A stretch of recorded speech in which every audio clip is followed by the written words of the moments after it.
Hi, I am Marianne from FAB Art, and I almost walked straight past the studio. It was tucked above a side street in Sorrento. No sign, no name on the door. The kind of place that doesn't announce itself, that isn't trying to sell you anything before you've even climbed the stairs.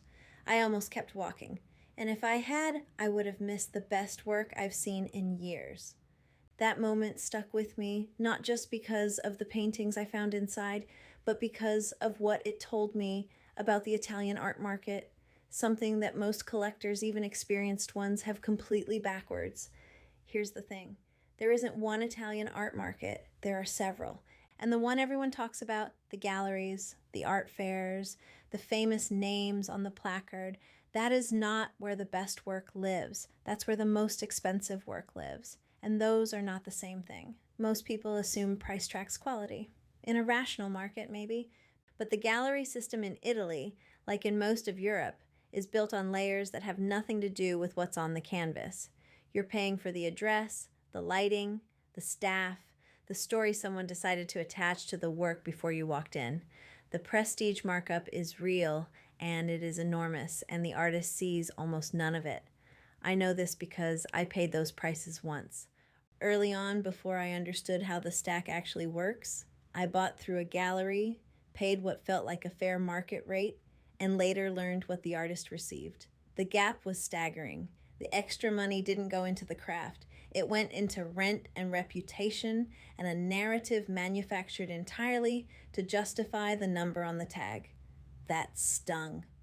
And it is the entire reason I started going to the studios myself, the contemporary artists working in Campania, the region that wraps around the Bay of Naples, taking in Sorrento, Positano, the Amalfi Coast. These are painters and ceramicists and sculptors doing serious, significant work with roots going back centuries, but completely alive right now, and almost none of it travels north.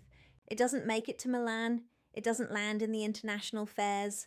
It stays there in those narrow streets and whitewashed rooms above the water, seen mainly by locals and by whoever happens to slow down long enough to notice a door with no sign on it. That visibility gap, the space sitting between those studios and collectors like you, that is where the value lives. Not the speculation value, not the flip it in 5 years value, but the real value. The kind that comes from owning something made by a living artist at the height of their powers, before the machine gets to them and inflates everything around them. Now, I want to be clear about one thing, because this matters, and I won't compromise on it. Working outside the traditional gallery system does not mean working outside proper documentation, provenance, authentication, chain of custody, artist attribution, certificates, every piece of paperwork that protects you and protects the work. That is non-negotiable. I build that foundation from the very first conversation. If the paperwork isn't clean, the work doesn't move. Full stop. What gets left behind is only the overhead, the prestige markup, the manufactured scarcity, the story built to justify a number that has nothing to do with what was made. None of that follows the work home with you. What does follow at home is the real thing, a direct relationship with the artist, a documented chain of ownership that starts at the source. Work that hasn't been pre-interpreted for you by a gallery director who needs to justify their square footage. The collectors I see making the sharpest decisions right now are the ones who've stopped buying names and started buying access. They're the ones willing to climb a staircase in Sorrento with no sign on the door. They're not chasing the market. They're finding work before the market finds it. And here's what I'll leave you with, because it's the question I find myself asking every collector who comes to me after a bad gallery experience.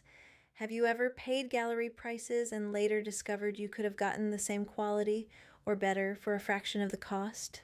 Most people nod. And the moment they nod, something shifts in how they think about where the value actually lives in this world. It stops being about prestige and starts being about the work itself. That shift is where it gets interesting. That's where the collection you actually want starts to take shape. If that resonates with you, reach out to us directly at FAB Art, tell us what you're looking for, and let us take you into the studios that don't have a sign on the door.